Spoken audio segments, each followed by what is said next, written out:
It was in the early days of November, when the fog lay thick upon London like a shroud drawn too tightly over a corpse, that I was summoned once again to accompany my old friend Sherlock Holmes into the depths of a mystery that would, in time, test even his remarkable intellect. The gas lamps outside Baker Street burned with a sickly yellow glow, their light swallowed almost immediately by the creeping mist that rolled through the streets. From my position by the window of our sitting-room, I could see only the faint outlines of passing hansom cabs, their wheels muffled by the dampness of the cobblestones, their drivers hunched like spectral figures against the cold. Holmes sat in his armchair, long fingers steepled together, eyes half closed. The violin lay abandoned on the table beside him, though I knew he had not touched it for hours. When Holmes was idle, it was never true idleness, rather, it was the stillness of a mind already racing through unseen corridors of thought. "You are unusually silent tonight, Holmes," I remarked, closing my notebook. I had expected at least one experiment involving either tobacco ash or Persian slipper analysis. He gave a faint smile without opening his eyes.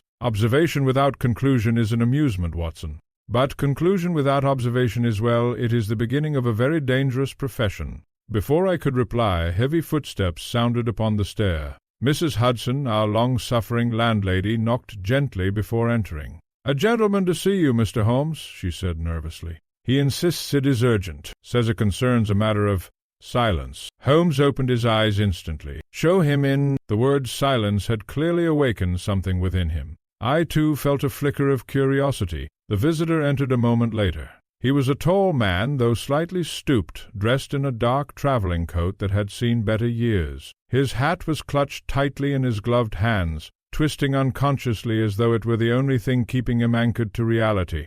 His face, pale beneath the gaslight, bore the strained expression of a man who had not slept properly in days. But what struck me most was his eyes. They were not merely anxious. They were hollow, as though something within him had been carefully removed. "You may sit," said Holmes calmly, gesturing to the chair opposite. The man hesitated before obeying. For a moment he seemed unable to decide whether sitting would make him safer or more vulnerable.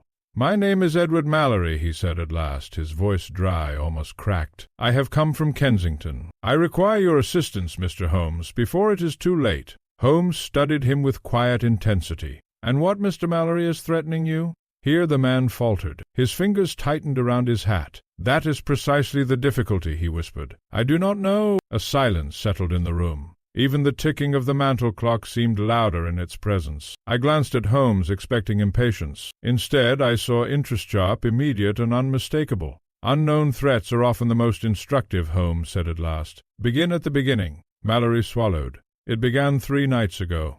A visitor arrived at my home." Holmes leaned forward slightly. "A visitor," he repeated. "Male or female?" Mallory hesitated.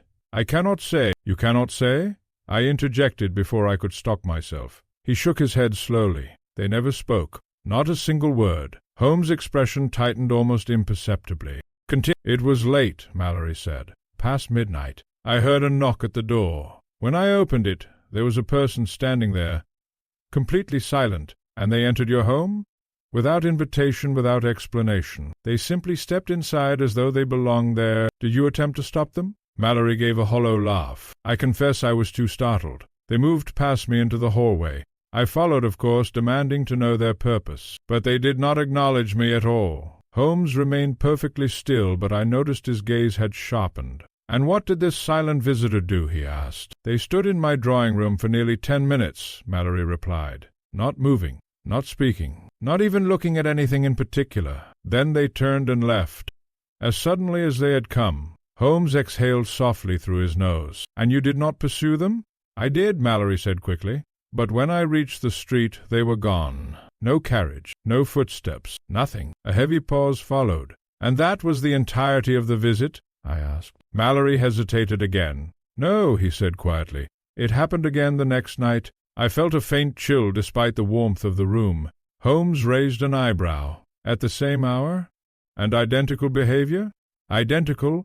Holmes leaned back slightly, fingers now tapping together. "And on the 3rd night?" Mallory's face tightened. "On the 3rd night, I did not open the door." There was a long silence. "And yet," Holmes said softly, "you are here, which suggests the pattern did not end." Mallory nodded slowly. "I did not open the door," he repeated, "but I heard them inside the house." Even I felt unease at that statement. Holmes, however, remained composed. "Inside the house," he echoed, "without entry being granted. And what did this silent visitor do once inside?" Mallory's voice dropped to a whisper. "They stood outside my bedroom door." The words seemed to hang in the air like a physical weight. "For how long?" I asked. "Until dawn." Holmes rose suddenly and walked to the fireplace, staring into the dying embers. "Mr. Mallory," he said, without turning, "you have not come here merely because of a trespasser." Mallory's silence was answer enough. Holmes continued, "You have come because something else has occurred, something you have not yet told us." Mallory's hands began to tremble. Holmes turned sharply. "Say it." The man's voice broke. "My wife is gone." The room fell into absolute stillness. Even Holmes did not speak for several seconds. "Gone?" I repeated softly. "Missing?" Mallory nodded. "She disappeared the same night the silent visitor first came. I thought at first she had left me, but there was no note, no belongings taken, nothing." Holmes returned slowly to his chair, his expression unreadable. "And you believe," he said quietly, "that there is a connection?" "I know there is," Mallory insisted, "because before she vanished, she told me she had seen the visitor too." A sudden tension filled the room. Holmes' eyes narrowed. "She spoke to you of it?" "She said the visitor was not always outside. Sometimes she saw them in mirrors." I felt my skin prickle at that statement. Holmes, however, only nodded once. "I see," he said. But I could tell from his tone that he did not yet see at all, not fully. He reached for his coat. "Mr. Mallory," Holmes said calmly, "you will return home immediately. Do not alter your routine. Do not inform the police further. And above all, do not acknowledge any visitor, silent or otherwise." Mallory looked alarmed. "You mean to say you will take the case?" Holmes picked up his hat. "I mean to say," he replied, "that your problem has already progressed beyond the point of avoidance." He paused at the door. "And now it interests me." When the door closed behind our visitor, I turned to Holmes. "You do not believe this is merely burglary or madness, do you?" Holmes' expression was distant. "No, Watson," he said quietly. "I believe we are dealing with something far more precise than either of those explanations." He picked up his violin at last, but did not play it. Instead, he added softly, "Silence, when repeated with intention, is not absence of communication. It is communication itself." And as he spoke those words, I had the distinct impression that our case had already begun long before Edward Mallory ever stepped into Baker Street. The following morning, London wore its fog not as a garment, but as a burden. The air felt denser than usual, as though the city had begun to resist being observed at all. Sherlock Holmes had already left Baker Street before I had fully dressed. When I descended to the sitting-room, I found only the faint scent of tobacco and a single sheet of paper left neatly upon the table. It read, "Observe Kensington Street between 1 and 3 p.m. Do not intervene.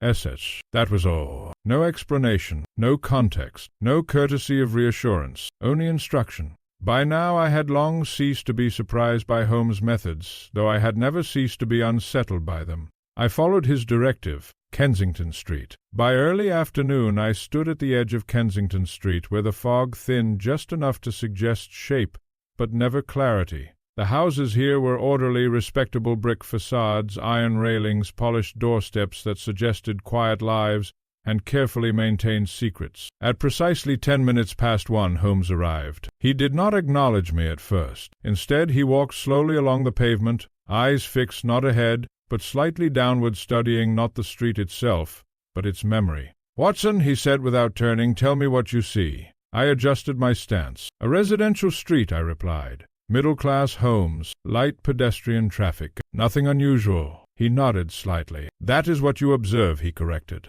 "Not what you see." I frowned. "And what am I supposed to see?" Holmes stopped walking. "Discontinuity." He pointed to the pavement. "Look at the cobblestones near the third house on the left." I obeyed. At first I saw nothing remarkable. Then I noticed it, the dust pattern. It was uneven, disturbed in a way that did not match natural foot traffic, not random, not chaotic, directional, as though something had repeatedly stopped at that exact point, then turned, always turning the same way. "Someone stands there often," I said slowly. Holmes nodded. "Or something pauses there before deciding not to proceed." A chill passed through me. We continued walking. Holmes made no further comment until we reached a narrow alley between two houses. It was barely noticeable, the kind of passage most people would ignore entirely. Yet Holmes stopped at its entrance. "This," he said quietly, "is important." "What is?" I asked. He did not answer immediately. Instead, he crouched and examined the ground. "Footprints," he said. I stepped closer. At first glance I saw nothing, but as my eyes adjusted, faint impressions emerged in the damp dirt, soft, almost erased, but undeniably present. A single set, no return path, only arrival. Then nothing. "They stop here," I said. Holmes nodded. "And then?" I hesitated. "They disappear." "Precisely," he said. He stood slowly. "And that is where logic begins to fail most observers." We continued down the alley. It opened into a small courtyard behind the houses, unused, neglected, enclosed by brick walls damp with age. Holmes paused in the center. "This space," he said, "has not been used for its intended purpose in some time." "How do you know?" He gestured. "The ground remembers weight differently than walls remember presence." I found myself increasingly aware that Holmes was not merely observing the environment, he was reading it as one reads a language. Suddenly he stopped. "Listen," he said. I did. At first there was nothing. Then very faintly I heard it, a sound like air shifting through a narrow space. Not wind, not mechanical, something subtler, intentional. Holmes turned sharply toward the far wall. "There," he said. I followed his gaze. A section of brickwork stood slightly misaligned, almost invisible unless examined closely. Holmes approached it. He placed his hand against the surface, then withdrew it. "Cold," he murmured. "What does that mean?" I asked. "It means," he said, "this section does not belong to the rest of the structure." He tapped the wall once. A hollow sound responded. My pulse quickened. "Hidden space?" I asked. "Possibly," Holmes replied. "Or something worse." Before I could respond, footsteps echoed behind us. We turned. Edward Mallory stood at the entrance of the alley. He looked breathless. "I should not be here," he said immediately. Holmes studied him. "No," he agreed calmly. "You should not." Mallory swallowed. But I had no choice. He stepped forward hesitantly. "It happened again," he whispered. Holmes did not react. "Describe it." Mallory's voice trembled. "I woke this morning and found footprints inside my bedroom. I felt my stomach tighten." Holmes remained still. "Continue." "They were not mine," Mallory said. "They led from the mirror." A silence followed. Holmes finally spoke. "Did you open the door?" Mallory shook his head violently. "And yet?" "I heard breathing," he said. That word changed something in the atmosphere. Holmes' eyes narrowed. "Where?" "Behind me." I felt an instinctive urge to look over my shoulder, though I resisted it. Holmes turned back toward the wall. "This changes the model," he said quietly. "What model?" I asked. He did not answer immediately. Instead, he placed his hand again against the brickwork, then pressed harder. A faint click sounded. Mallory stepped back. "What was that?" he asked. Holmes stepped aside. "The wall," he said, "has been waiting to be understood." He pushed. A section of brick slid inward with reluctant resistance. Behind it, darkness. Not empty darkness, but structured darkness. A narrow passage. Mallory staggered backward. "No," he whispered. "That is not part of my house." Holmes turned slightly toward him. "Are you certain?" he asked. Mallory hesitated. For the first time, uncertainty crossed his face. Holmes looked at me. "Watson," he said calmly, "we have reached the point where architecture becomes memory." He stepped into the passage. I followed. Mallory did not. Inside the passage, the air inside was colder. Not merely temperature, but absence. As though sound itself hesitated to exist here. Holmes moved with certainty, though there was no visible light source. "Holmes," I whispered, "where does this lead?" "To observation," he replied. "That is not an answer." "It is the only one that matters," he said. We walked for perhaps 20 yards before the passage widened slightly. Then we saw it. A small chamber.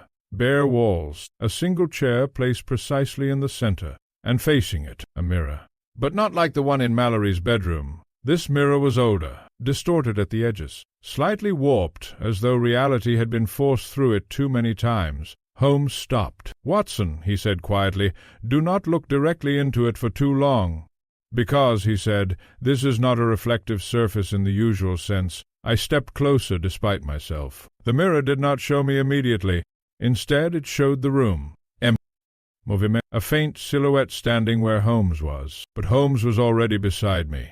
I froze. The reflection did not update. Holmes exhaled slowly. "So it is confirmed," he said. "What is confirmed?" I asked, my voice tight. He looked at the mirror. "We are not dealing with someone entering houses, Watson." He paused. We are dealing with someone entering observation itself. Behind us, faint footsteps echoed in the passage. We turned. Edward Mallory had followed. His face was now drained of all color, and behind him, very faintly, a second shadow appeared in the corridor. Not moving toward us, not retreating, simply standing, watching. Holmes' voice lowered. "Now," he said, "we understand the first rule of this case." I swallowed. "And what is that?" he replied. "The visitor does not arrive. It is already present." The silence inside the hidden chamber was unlike anything I had ever experienced in my years of practice. It was not merely the absence of sound, it was the suppression of it, as though even thought itself hesitated to form properly within those walls. Edward Mallory stood frozen at the entrance, his face drained of all color, eyes fixed on the chamber beyond us. Behind him, the narrow passage seemed to swallow light rather than carry it. And yet Holmes remained perfectly composed. He stepped slightly forward, his gaze fixed on the distorted mirror at the far end of the chamber. "Do not move closer, Watson," he said quietly. I obeyed, though every instinct urged me to understand what lay within that reflective surface. The mirror did not behave as mirrors should. It did not simply reflect. It delayed. "Holmes," I said in a low voice, "this is impossible. A mirror cannot show what is not present." He did not turn. "Yet," he replied calmly, "it is doing exactly that." Mallory's breathing became uneven. "I don't understand," he whispered. "That room? I have never seen it before." Holmes finally looked at him. "That," he said, "is not entirely accurate." A pause followed. Then Holmes took a single step toward the mirror. At that exact moment I saw it again, the faint silhouette, standing where Holmes should have been but slightly out of sync, as though it belonged to a version of reality that had fallen half a second behind ours. Holmes raised his hand slowly. The reflection did not mimic him. Instead it hesitated. "Watson," Holmes said, still facing forward, "tell me what is the most dangerous form of observation?" I swallowed. "I am not sure I understand the question." He spoke calmly. "When observation continues without acknowledgment." A chill ran through me. Mallory suddenly stepped backward. "I want to leave," he said quickly. "I should not be here." Holmes did not stop him. "Go if you wish," he said. Mallory hesitated, then turned and fled down the passage. His footsteps echoed briefly, then faded. And then silence again, deeper this time. Holmes remained focused on the mirror. "Now," he said softly, "we may proceed without interference." I frowned. "You allowed him to leave?" "Yes," Holmes replied, "because he is not the variable that matters any more." That statement unsettled me more than I cared to admit. I stepped closer to Holmes. "What are you seeing?" I asked. He did not answer immediately. Instead, he pointed at the mirror. "Look carefully, Watson." I obeyed. At first I saw only my reflection, then Holmes beside me. A third presence, not clearly defined, not fully formed, but unmistakably there, standing slightly behind us, facing the same direction. I stepped back instinctively. "That is impossible," I said sharply. Holmes nodded once. "If one assumes mirrors reflect reality," he turned slightly toward me. "But what if reality is reflecting the mirror?" I felt my mind resist the thought. "That is absurd." "Is it?" he asked quietly. Before I could respond, a faint sound echoed behind us. Measured, approaching. Holmes did not turn. "Do not look directly behind you," he said calmly. My throat tightened. "Because," he said, "that is exactly what it wants." The footsteps stopped. Breathing. Very close. Too close, but not behind me. Inside the room. Holmes finally moved. He stepped to the side of the mirror, then placed his hand against the frame. "Watson," he said, "observe the structure." I forced myself to focus. The mirror's frame was not perfectly aligned. Subtle imperfections existed not in decoration but in depth, as though parts of it were slightly recessed where they should not be. Holmes pressed gently. A faint mechanical sound responded. The mirror shifted, not outward, but inward, like a door that had forgotten it was one. Behind it, another space, this one larger, colder, and occupied. A chair stood in the center, and in it a figure, completely still, facing away from us. Mallory was not here, so this was someone else, or something else. I heard my own voice whisper without intention, "Holmes, who is that?" He did not answer immediately. Instead, he stepped into the room. I followed reluctantly. The air grew heavier with each step. The seated figure did not move. Holmes circled slowly, then stopped. "Interesting," he said softly. "What is?" I asked. He studied the figure. "It is not reacting to us." I frowned. "Unconscious?" "No," Holmes said. but not engage. He leaned slightly forward, like someone who has been listening for a very long time. The figure suddenly shifted, just slightly, a tilt of the head, not toward us, toward the mirror we had just passed through. Holmes' expression sharpened. "Watson," he said quietly, "step back." I obeyed immediately. The moment I moved, the figure stood. No hesitation, no sound of rising fabric or shifting weight. It simply transitioned from sitting to standing. And then it turned. But I cannot describe what I saw clearly, because there was nothing distinct enough to describe. No clear face, no defined features, only the impression of presence, like a thought that had not yet decided what form to take. Holmes remained still. "Now we understand," he said quietly. "What do we understand?" I asked, my voice tight. He replied, "This is not an intrusion into a house." He paused. "This is an intrusion into perception." The figure took a single step toward us, and then, but not aloud. The words did not enter my ears. They entered my awareness. "You are late." I staggered back. Holmes did not move. Instead, he nodded slightly. "No," he said calmly. "We are precisely on time." The figure paused, as if considering that response. Holmes continued. "You have been repeating a pattern for some time now. Observation without engagement. Presence without declaration." A pause. Then he added, "But patterns are only stable until they are recognized." The figure shifted again, and for the first time it reacted, not physically, but structurally. The room itself seemed to tighten, like pressure increasing in an enclosed space. Holmes smiled faintly. "There it is," he said softly. "The moment of acknowledgment. I felt something change in the air. Not danger, not fear. Something worse, recognition." The figure tilted its head slightly. And then it turned away from us, and walked directly into the mirror behind it, not through, as though the surface had always been depth rather than boundary.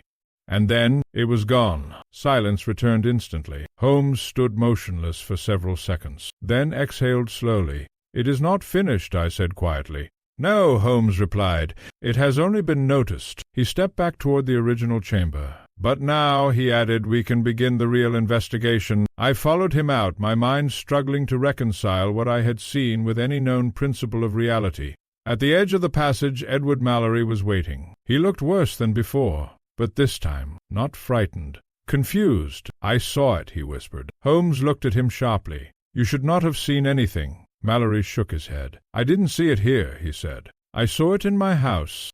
A pause. Holmes' eyes narrowed. "In your bedroom?"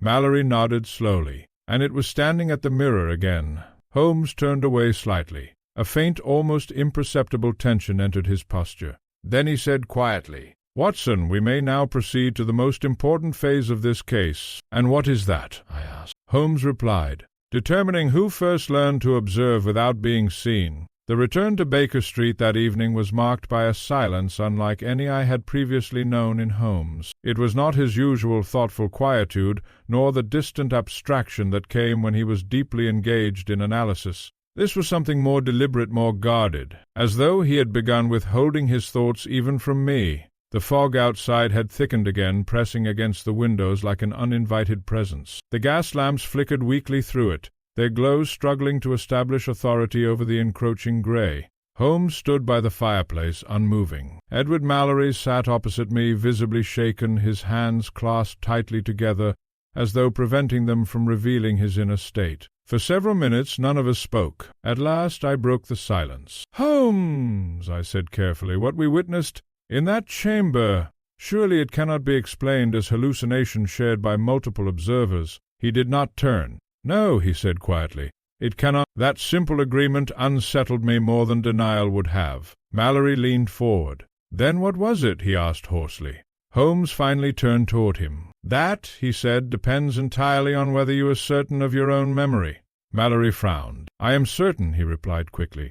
"I remember every—" Holmes studied him for a long moment. "That," he said softly, "is precisely the problem." I felt a growing unease. "Holmes," I interjected, "you are suggesting his memory is unreliable?" Holmes walked slowly to the table and picked up Mallory's case notes. "I am suggesting," he said, "that memory is the easiest place to insert an inconsistency without detection." He tapped the page lightly. "Mr. Mallory, tell me, at what exact time did the visitor first appear?" Mallory hesitated. "Midnight," he said. Holmes nodded. "And the second occurrence?" "Midnight again." "And the third?" Mallory opened his mouth, then paused. I believe it was also midnight. Holmes' eyes sharpened slightly. You believe, he repeated. Mallory frowned. I think so. Holmes placed the notes down carefully. And yet, he said, your household records show something quite different. I leaned forward immediately. What records? Holmes reached into his coat and produced a small folded paper. This, he said, is a copy of the household servant's log from Kensington. Delivered to me earlier today. He handed it to me. I unfolded it. The entries were simple, written in neat but hurried handwriting. Night 1. No disturbances. Master retired at 11:40 p.m. Night 2. Master called for water at approximately 12:30 a.m. Night 3. Loud movement heard downstairs at 1:10 a.m. I looked up. These times do not match his account. Holmes nodded. Mallory shook his head. That cannot be correct, he said quickly. I remember it clearly. It was always midnight. Holmes watched him carefully. Tell me, Mr. Mallory, he said, what do you do at midnight? Mallory hesitated. I sleep, he said. Holmes nodded. And yet, he said quietly, your house does not agree with you. A silence followed. I felt a strange discomfort settle in my thoughts. Holmes continued. There is something very important about repetition, he said. It creates certainty, and certainty, when repeated often enough, begins to replace truth. He turned toward Mallory. You are not remembering events, he said calmly. You are remembering agreement. Mallory looked increasingly distressed. I don't understand. Holmes stepped closer. Let us simplify, he said. On the first night your wife sees the visitor. Mallory nodded. On the second night you both see it. Another nod. On the third night she disappears. Mallory swallowed. Holmes paused. And yet no one has confirmed what happened between those events except you. Mallory hesitated. I suppose not. Holmes leaned slightly forward. Then tell me this, he said quietly. Where were you during the missing hour on the second night? Mallory blinked. Holmes raised an eyebrow. Are you certain? Holmes turned away slightly. That, he said softly, is not what your servant's record suggests. I looked back at the notes. The second night entry. Master called for water at approximately 12:30 a.m. I felt a sudden tightening in my chest. That is half an hour after midnight, I said slowly. Holmes nodded. Indeed. Mallory looked confused. That is normal, he said. I often wake at night. Holmes turned back to him. Of course you do, he said calmly. The question is not whether you wake. He paused. It is what you do during that time. Mallory's expression shifted slightly.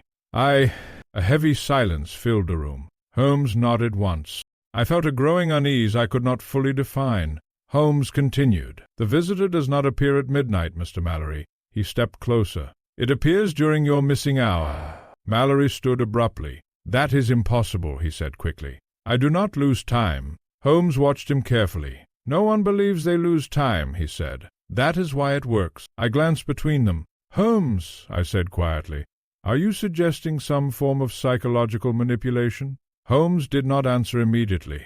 Instead, he walked to the window and looked out into the fog. No, he said at last. This is not manipulation. He turned slightly. This is calibration. The word hung in the air. Mallory looked increasingly disturbed. I want to leave, he said suddenly. I think I have made a mistake coming here. Holmes did not stop him. By all means, he said calmly. Mallory hesitated, but something in Holmes' tone seemed to unsettle him further. After a moment he sat back down slowly. Holmes returned to the table. Now, he said, we proceed to the most important question. I looked at him. And what is that? He replied. Who benefits from the missing hour?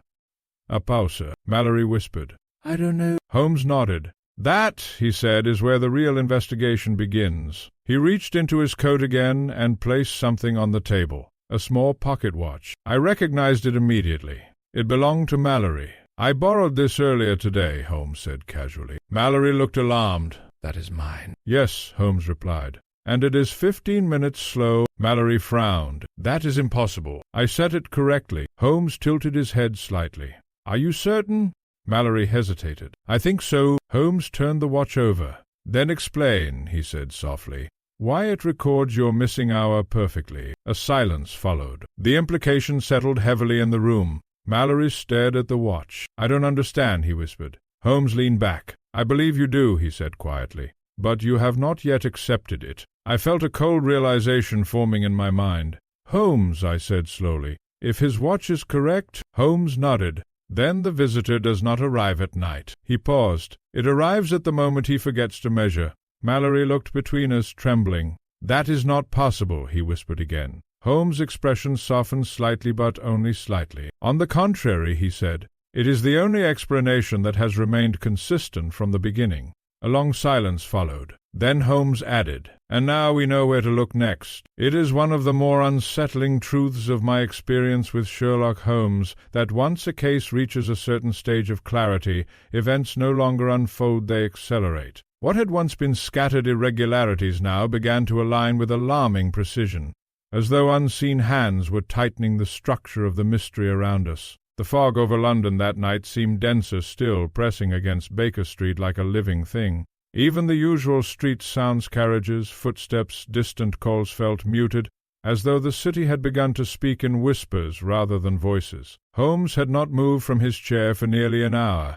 The pocket watch lay open on the table between us, its slow ticking marking time with a stubborn regularity that now felt almost accusatory. Edward Mallory had left earlier under Holmes' instruction, though not without visible reluctance. His final expression before departing was not fear, but something worse, confusion so deep it had begun to erode certainty itself. When the door finally closed behind him, I turned to Holmes. "Do you believe he is in danger tonight?" I asked. Holmes did not look up immediately. "Yes," he said simply. "From the visitor?" A faint pause. From understanding it. That answer troubled me more than any mention of danger. Before I could press further, the silence of Baker Street was broken by a sharp knock at the door. Mrs. Hudson entered almost immediately, visibly unsettled. "A message for Mr. Holmes," she said quickly. A boy delivered it. "From Kensington again." Holmes extended his hand without speaking. The note was short. "It is no longer outside the door. E. Mallory." I felt my stomach tighten. "That is impossible," I said. "We left him only hours ago." Holmes rose slowly. "No," he corrected quietly. "We left him at the beginning of the event, not its continuation." He reached for his coat. "We are leaving—" "Now?" I asked. "For Kensington?" Holmes paused only briefly. "For the point at which observation becomes action, the return to Kensington. We arrived shortly before midnight. The streets of Kensington were unnaturally still, as though even the fog had chosen to settle rather than move. Gas lamps flickered weakly, casting uncertain shadows that seemed unwilling to commit to shape. Holmes walked with purpose. Not haste, purpose. We reached Mallory's residence in silence. The front door was slightly ajar. I felt an immediate unease. "Holmes," I whispered, "that is not—" "I see it," he replied. He pushed the door open. Inside the house was quiet, too quiet. No servants, no movement, no sound of occupation, only stillness. We moved cautiously through the hallway. Holmes made no attempt to conceal his footsteps, yet even they seemed absorbed by the atmosphere. At the base of the stairs he stopped. "Watson," he said quietly, "do you hear anything?" I listened. At first nothing. Then faintly, a sound, breathing, measured, coming from upstairs. We ascended. Each step felt heavier than the last, as though the house itself resisted our presence. At the top landing Holmes paused. The bedroom door stood closed, the same room where this case had begun. But something about it was different, not physically, structurally. Holmes stepped forward and placed his hand on the handle, then stopped. "Do not open it yet," he said. "Why?" I asked. He did not answer immediately. Instead, he leaned slightly toward the door, then spoke softly. "Mr. Mallory," he said, "if you are inside, respond." A faint sound, not voice, not movement, but something between the two, a hesitation. Holmes turned slightly to me. "He is not alone," he said quietly. Before I could react, the door opened from the inside, slowly, without force, without resistance, and Edward Mallory stood there. But he was not as I remembered him. His posture was rigid, his eyes unfocused, and behind him, the room was perfectly arranged, too perfectly. The bed was made, the curtains aligned, the mirror facing directly forward, as though everything had been reset. Mallory spoke, but his voice was flat, unnatural. "It is already here," he said. I stepped forward instinctively. "Mallory, what has happened to you?" He blinked slowly. "I did not leave the room," he said. Holmes watched him carefully. "And yet," Holmes replied, "you are standing in the doorway." Mallory's expression did not change. "That is incorrect," he said. I frowned. "What is incorrect?" He tilted his head slightly. I never moved. A silence followed. Holmes' eyes narrowed. "Watson," he said quietly, "do not look at the mirror behind him." I immediately shifted my gaze, but it was already too late. The reflection caught my attention. Mallory was standing in the doorway, but in the mirror. He was not. The figure behind him was different. Watching, not mimicking, observing. I stepped back instinctively. "What is that?" I whispered. Holmes did not answer immediately. Instead, he stepped forward, slowly, deliberately, until he stood directly opposite Mallory. Then he spoke. "You are no longer the subject, Mr. Mallory," he said quietly. "You are the result." Mallory's expression flickered for the first time. A moment of instability. A second voice spoke, from him, but not his own. "You are late," it said. Holmes nodded slightly. "Yes," he replied calmly. "I expected that." A pause. Then Holmes added, "But I arrived anyway." The atmosphere in the room shifted, subtly, but undeniably. The mirror behind Mallory darkened slightly, as though reacting to attention. Holmes stepped closer. "Tell me," he said, "how long have you been using him?" Mallory's head tilted. "I am not using him," the voice replied. Holmes raised an eyebrow. "Then explain the missing hour." A pause. The response came slower now. "He gives it willingly." I felt a cold realization form in my chest. Holmes continued. "And what do you do with it?" "The house," he said. Holmes' eyes narrowed slightly, but he did not interrupt. Mallory continued. "It is not in Kensington now." A pause. "It is here." A silence fell across the room. I felt a faint unease rise in my chest. "Holmes," I said quietly, "this is impossible. The house cannot." He raised a hand. "Do not correct him," Holmes said. I hesitated. Holmes walked to the fireplace and stood facing it. "Watson," he said calmly, "we are about to conduct an experiment." "What kind of experiment?" Holmes turned slightly. "A reversal." I frowned. "Reversal of what?" "Observation," he said. A pause. Then he added, "We will see what happens when the observer becomes visible." Mallory suddenly stiffened. "No," he said quietly. Holmes looked at him sharply. "You understand," Holmes said. Mallory nodded slowly. That single word unsettled me more than anything I had heard thus far. Holmes picked up the brass instrument. He placed it in the center of the room. Then he stepped back. "Watson," he said, "you will remain here. Do not interfere under any circumstance." I frowned. "And what will you do?" Holmes adjusted his coat. "I will invite it," he said. A pause. "And then I will allow it to respond." Before I could question him further, he moved toward the window and drew the curtains fully open. The fog outside was heavier than usual, almost deliberate. Holmes spoke softly. "Now," he said, "we begin." The first reaction. At first nothing happened. The room remained still. The brass instrument on the table emitted a faint rhythmic ticking. Mallory sat motionless. I watched Holmes closely. He stood perfectly still facing the window. Minutes passed. A sound, not from outside, from within the room. A faint shifting, like air moving through a space that had not previously existed. I turned slowly. The mirror in the corner of the room had darkened, not broken, not changed, darkened. Holmes spoke without turning. "It is responding," he said quietly. Mallory whispered, "It does not like being seen." Holmes nodded.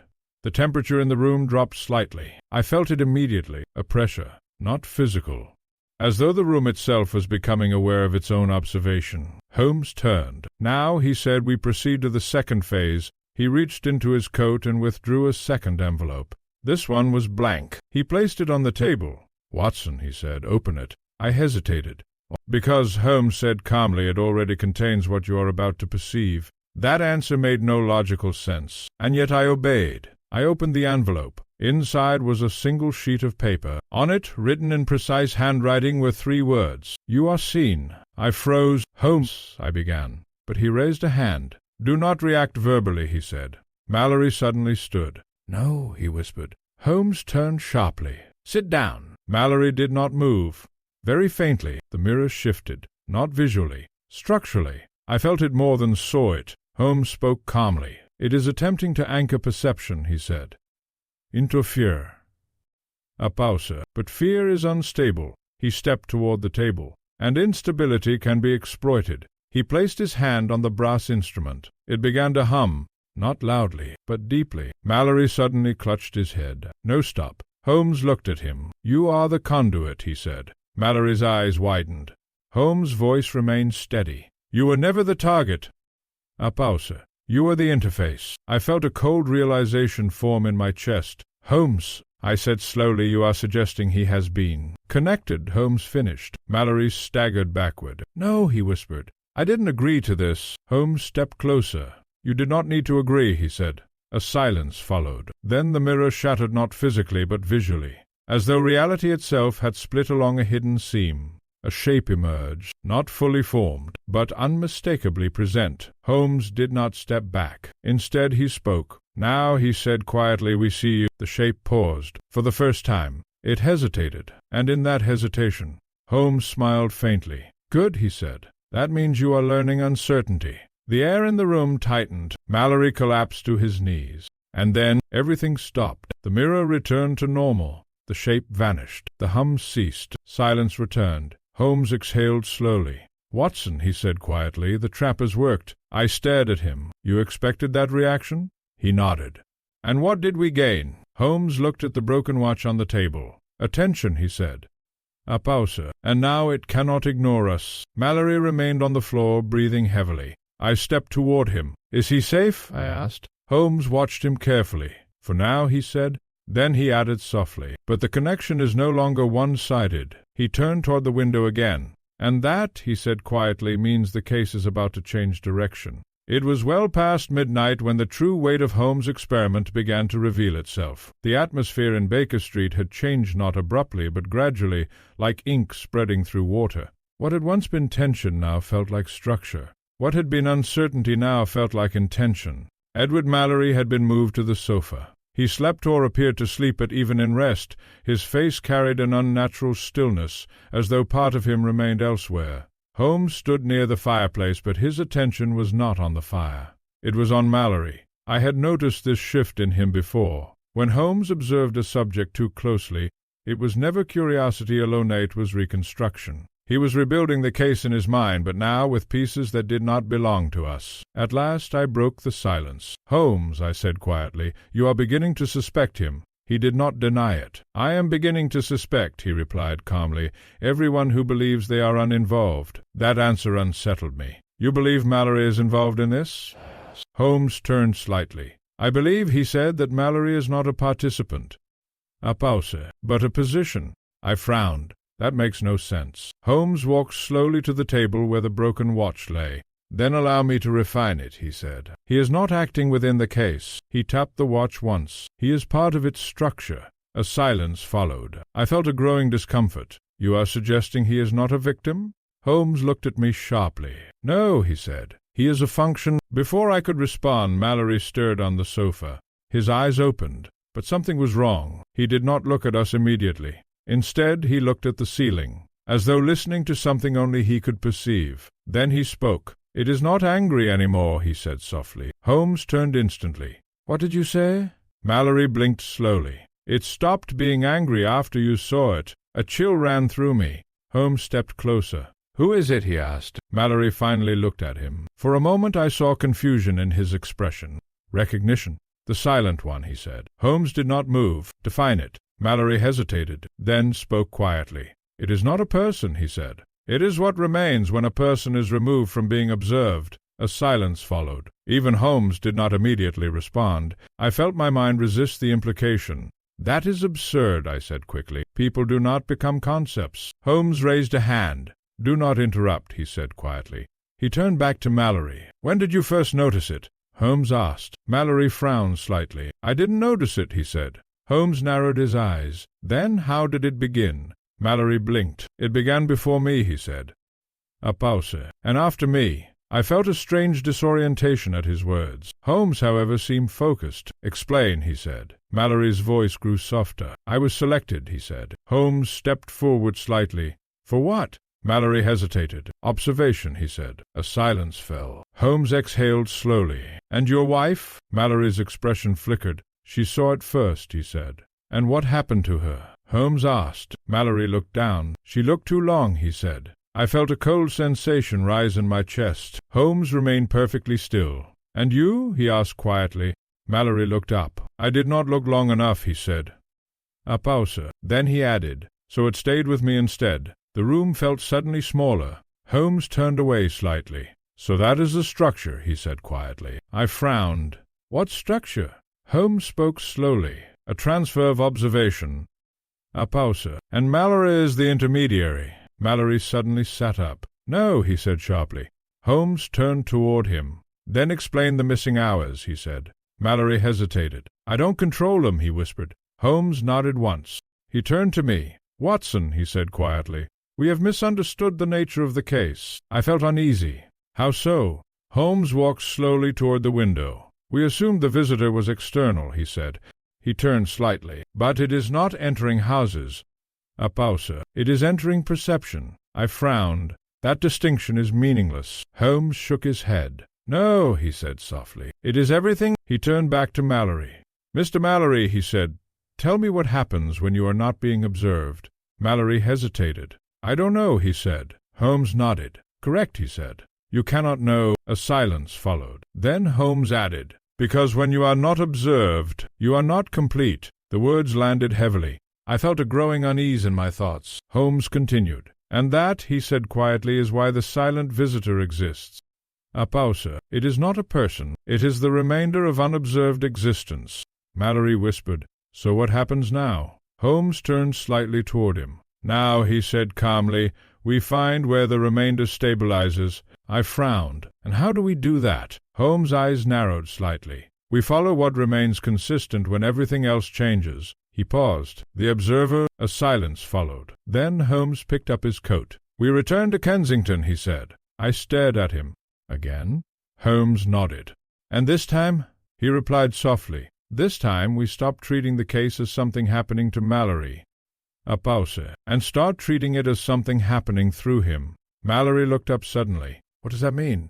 Holmes did not answer him. Instead he said quietly, "It means we are close." And as he spoke those words I realized something deeply unsettling. This case was no longer about a silent visitor. It was about who had the right to be seen at all. We returned to Kensington not as investigators approaching a case, but as men walking deeper into something that had already begun to define its own boundaries around us. The night was colder than before. The fog no longer felt like weather, it felt like resistance. Every step toward Mallory's residence seemed to demand attention, as though the street itself was aware of our intent. Holmes walked ahead without hesitation. Edward Mallory followed behind us, quieter than ever. He no longer asked questions. That in itself was more alarming than any panic or confusion he had previously shown. When we reached the house, Holmes stopped at the gate. He did not enter immediately. Instead he observed the windows, the walls, the subtle angles of the structure. Then he spoke quietly. "It is fully aligned now." I frowned. Aligned with what? Holmes did not answer. He simply pushed the gate open. Inside the house was lit. Not warmly, not invitingly, but evenly, every room faintly illuminated, as though light had been distributed with deliberate calculation rather than human intention. "No servants," I observed. Holmes nodded once. "Or no need for them any more," he said. Mallory suddenly spoke behind us. "It knows you are here." Holmes paused. "Yes," he replied calmly. "That is the purpose." We entered. The hallway was unchanged, yet felt entirely different. The air was still, but not empty. It carried something subtle like expectation without direction. Holmes moved directly toward the stairs. I followed. Mallory hesitated briefly before joining us. At the top landing, Holmes stopped again. The bedroom door stood open, not slightly, not cautiously, fully open, as though waiting. Holmes stepped inside first. I followed, and immediately I felt it. The room was wrong, not disordered, not altered, incorrect in its existence. The furniture was arranged with perfect symmetry. The bed was untouched. The mirror stood at the far wall, but this time it was not reflecting the room. It was reflecting something else, a different arrangement, a different version of the same space. I froze. "Holmes, this is not the same room." He nodded slowly. "No," he said quietly. "It is the corrected version." Mallory stepped in behind us. The moment he entered, the mirror shifted, not violently, but attentively. Holmes turned sharply toward him. "Do not move closer," he said. Mallory stopped immediately. "I am not moving," he replied. Holmes studied him carefully. "Exactly," he said. A pause followed. Then Holmes walked toward the mirror. This time he did not hesitate. I felt my breath tighten. "Holmes," I said quietly, "what are you doing?" He did not turn. "Ending the separation," he said. The mirror darkened slightly as he approached. A sound, not external, internal, like pressure building behind glass. Holmes stopped directly in front of it, and spoke. "You have been using distance as stability," he said calmly.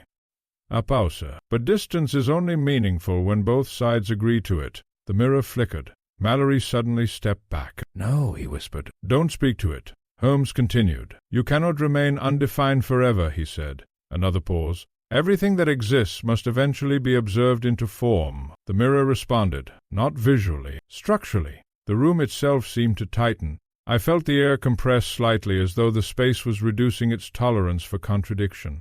A figure appeared in the mirror, not fully formed, but more stable than before. Holmes nodded once. "Good," he said quietly. "You are committing—" The figure did not respond. Instead, the reflection behind Holmes shifted, not mirroring him, but aligning with him, as though deciding which version was more real. Mallory suddenly spoke. "It is choosing," he said. Holmes turned slightly. "Yes," he replied. "And that is the moment it becomes vulnerable." I frowned. "Vulnerable," I repeated. Holmes nodded. "Because choice implies uncertainty." He stepped slightly aside. "Now," he said, "we introduce contradiction." From his coat he produced the broken pocket-watch. He placed it on the floor. Then another object beside it, the brass instrument we had used before. The mirror reacted instantly. The figure inside flickered. Mallory suddenly clutched his head. "No, stop, both versions are pulling." Holmes spoke calmly. A pause. "We are forcing overlap." The room began to shift, not physically collapsing, but conceptually destabilizing. The mirror showed multiple versions of the same room simultaneously, different arrangements, different positions, different outcomes. I staggered back. "Holmes," I said sharply, "what is happening?" He finally turned toward me. "We are collapsing observation states," he said. A pause, "and forcing a single interpretation." The mirror trembled. The figure inside stepped forward. Not toward us, but toward convergence. Holmes raised his voice slightly. "Now," he said, "we identify you." A silence. For the first time, a voice responded, not from the mirror, not from Mallory, but from the space between them. "You should not have looked long enough." The air froze. Mallory collapsed to his knees. Holmes did not move. Instead, he replied, "And yet you required someone to look." A pause. The voice responded again. "Without observation there is no continuity." Holmes nodded slowly. "And that is why you fail." The mirror shattered not physically but conceptually. As though its function had been interrupted, the figure inside dissolved into instability. Mallory gasped sharply, then collapsed completely. Silence returned. Holmes stood still for several seconds, then exhaled slowly. "It has retreated," he said quietly. I looked around. "And the case?" I asked. Holmes picked up the watch from the floor. "It is not gone," he said. "It has been displaced." A pause. Then he added softly, "But now it understands something new." I frowned. Holmes looked at me. "That it can be interrupted?" "There are moments in every investigation when the mystery ceases to feel like something being pursued, and begins instead to feel like something that is unfolding toward its conclusion. It was in such a moment that we found ourselves that night in Kensington, though I confess I did not yet realize it. The room was silent after the collapse of the mirror phenomenon. The glass itself remained intact, yet its earlier distortions had vanished entirely, as though nothing unnatural had ever occurred within its surface. But I had learned by then that absence is not always innocence. Edward Mallory lay unconscious on the floor. His breathing was steady, though shallow. Holmes had already confirmed he was alive, but offered no further comfort. Instead, he stood near the mirror, watching it with an expression I had rarely seen in him, one not of curiosity, nor calculation, but of final alignment, as though a long chain of reasoning had at last reached its final link. I broke the silence carefully. "Holmes," I said, "we have driven it back. Whatever presence was in this house, it has retreated." He did not look at me immediately. "Yes," he said at last, "but retreat is not defeat." I frowned. "Then what is it?" Holmes turned slightly. That single word unsettled me. He walked slowly toward Mallory and crouched beside him briefly, checking his pulse once more. "He will wake," Holmes said calmly, "but not as he was before." I hesitated. "You believe he has been changed permanently?" Holmes rose. "He was never stable to begin with," he replied. "We simply assumed continuity where there was only interruption. I did not fully understand him, but I had learned not to interrupt his thought when it approached this tone. Instead, I looked toward the mirror. It was now perfectly ordinary. Too ordinary. "Holmes," I said quietly, "what exactly was that thing?" He did not answer immediately. Instead, he walked to the center of the room and stood still, as though arranging invisible concepts in his mind. Then he spoke. "For most of this case," he said, "we assumed we were dealing with an entity entering Holmes." I nodded slowly. He continued. "That assumption was incorrect. A pause. We were not observing an intrusion into space." I frowned. "Then what were we observing?" Holmes turned toward me. "An intrusion into continuity." I hesitated. "I do not understand." Holmes stepped closer. "Let me simplify," he said. "Every person believes they exist continuously from moment to moment, without interruption." "Yes," I said. "That belief," Holmes continued, "depends entirely on uninterrupted observation by oneself and by others." A silence followed. Then he added, "When that observation breaks, continuity becomes negotiable." I felt a cold realization forming. "You mean memory gaps?" Holmes nodded. "Precisely." He gestured toward Mallory. Mr. Mallory was not haunted by a visitor. A pause. He was a discontinuity that something else learned to occupy. I felt uneasy. "And his wife?" Holmes' expression tightened slightly. "She noticed the first break in continuity," he said. "She looked too closely at what should not have been inconsistent." I swallowed. "And she disappeared because?" Holmes completed the thought calmly. "Because she was no longer required to maintain the illusion." The fire in the room cracked softly, the only sound between us. I finally spoke again. "Then what was the silent visitor?" Holmes turned fully toward me now. "For a long time," he said, "I believed it was an external presence." He paused. "But it is not external." Another pause. "It is residual identity formed in unobserved intervals." I frowned deeply. "That is not possible." Holmes looked at me steadily. "And yet," he said, "it is consistent." He walked toward the mirror again, though it now reflected nothing unusual. "The real discovery," he said quietly, "is not that something exists within gaps of attention." He placed a hand lightly on the glass. "It is that something prefers them." A silence followed. Then Holmes turned sharply. "And Mallory is the key." I looked toward the unconscious man. "You mean he created this?" Holmes shook his head. A pause. "He stabilized it." I felt confusion rise again. "How?" Holmes spoke slowly. "By being the most consistent variable in a collapsing pattern." He walked back toward me. Every time the phenomenon appeared, it required a reference point. "And that reference point," I said slowly, "was him." Holmes nodded once. A silence followed. Then he added something that made my breath tighten, but not intentionally. I stared at him. "Then how?" Holmes' voice lowered. "By being observed too often in moments when he was not complete." I frowned. "That still makes no sense." Holmes looked at me calmly. "It does," he said, "if you accept that identity is reinforced through continuity of attention." A pause. "And disrupted when that attention fractures." I felt a strange unease settle in. "So what happens now?" I asked quietly. Holmes looked at Mallory. "Now," he said, "we wait for him to wake." A pause. "And we ask him one final question." I hesitated. "What question?" Holmes replied simply, "Which version of himself he believes is still alive?" The words hung in the air heavily. Outside, the fog pressed against the windows once more. But this time it felt less like concealment and more like anticipation.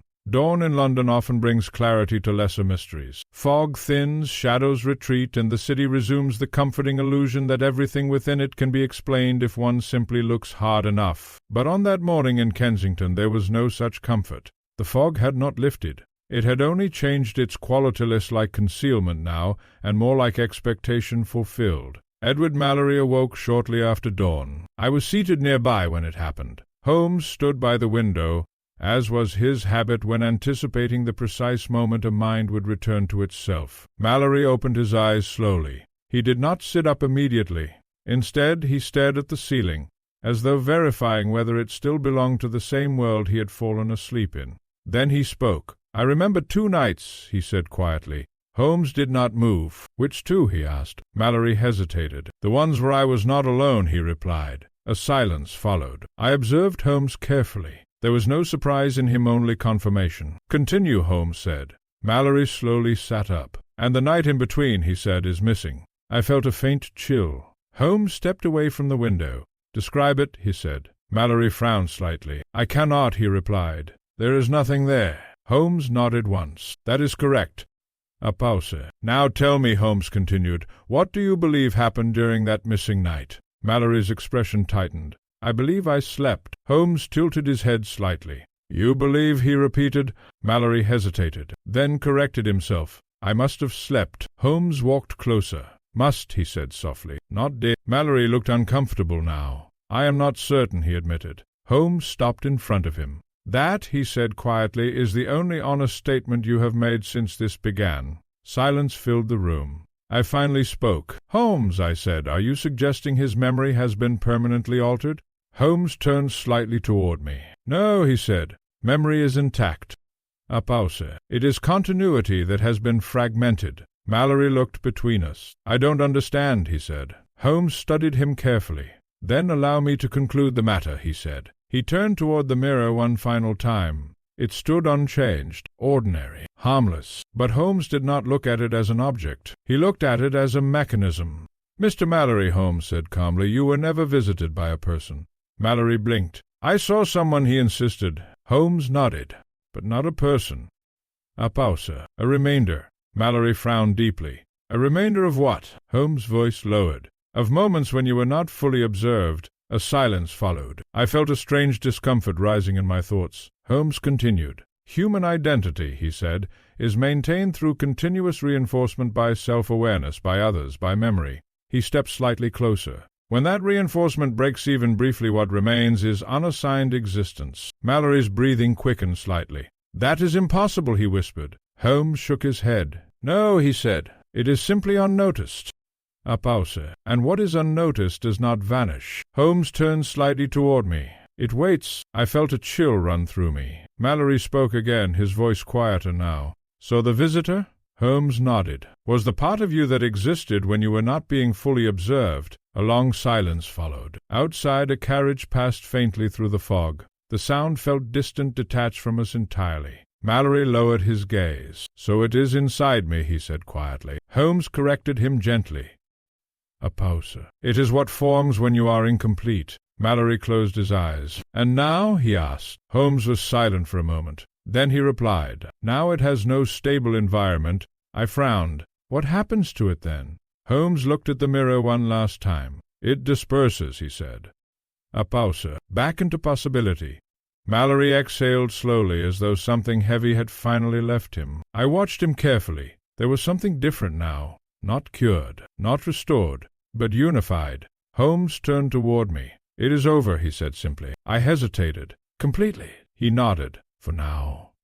A pause. Then he added quietly, "But the principle remains." I frowned. "What principle?" Holmes looked out into the fog again. "That observation creates stability," he said, "and neglect creates something else entirely." He paused. "And sometimes, Watson," his voice softened slightly, "what we fail to notice does not disappear. It learns how to be seen." Final reflection, Watson. That evening, as we left Kensington for Baker Street, I found myself glancing back at the house more than once. It stood silent, ordinary, unremarkable in every architectural sense, and yet I could not shake the feeling that I was no longer certain it had ever been merely a house. Sherlock Holmes said nothing on the journey home, but as we passed through the fog I noticed something unusual in his expression. Not satisfaction, not relief, but consideration, as though the case had not ended, only paused, and somewhere in the quiet intervals between observation and forgetting, something remained aware that it had been noticed.